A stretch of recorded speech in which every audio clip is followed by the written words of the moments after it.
War-battered Gaza's already fragile economy lies in ruins, much like its buildings, following more than a month of bombings by Israel after Hamas militants attacked the country in October. Even before the war, a majority of Gazans had limited access to affordable, nutritious provisions and were deemed food insecure, according to the United Nations World Food Programme, but the situation has now turned dire.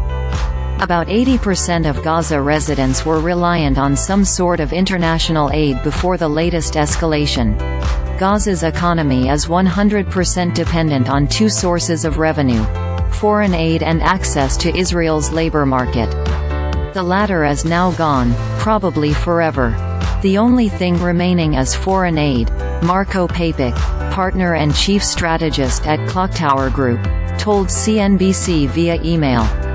Gaza's unemployment rate, which has traditionally been one of the world's highest at above 40%, now stands near 100%, with the enclave's economy effectively ceasing activity indefinitely, according to a report from the Ramallah, West Bank-based Palestine Economic Policy Research Institute.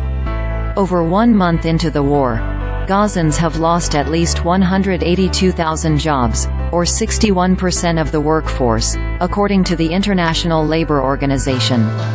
Another UN agency, the United Nations Development Programme, has forecast that Gaza's development would be set back by 16 to 19 years in its assessment based on economic, health and educational indicators.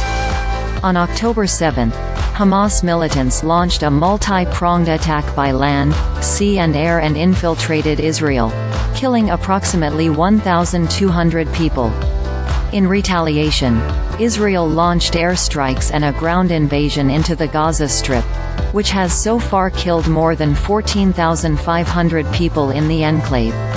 Even though the Israelis had occupied Gaza starting 1967 well into the 80s, the economy was doing a bit better, but mostly it was doing well, based on having a number of educated people who went outside of Gaza, said Kevin Clouden, chief global strategist at Santa Monica, California headquartered think tank Milken Institute.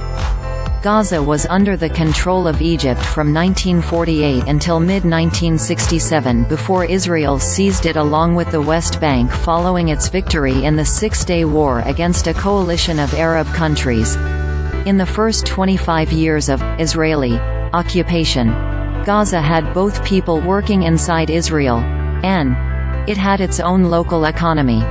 It was an important part of the Palestinian economy, Raja Khalidi, Director General of the Palestine Economic Policy Research Institute told CNBC via telephone. Gazans were able to work in Israel, Egypt, the Gulf and other places 50 years back, and there was a strong professional class, university and airport at the time. But with the current conflict, the enclave's economy now is dire, almost non-functional, Clouden also said.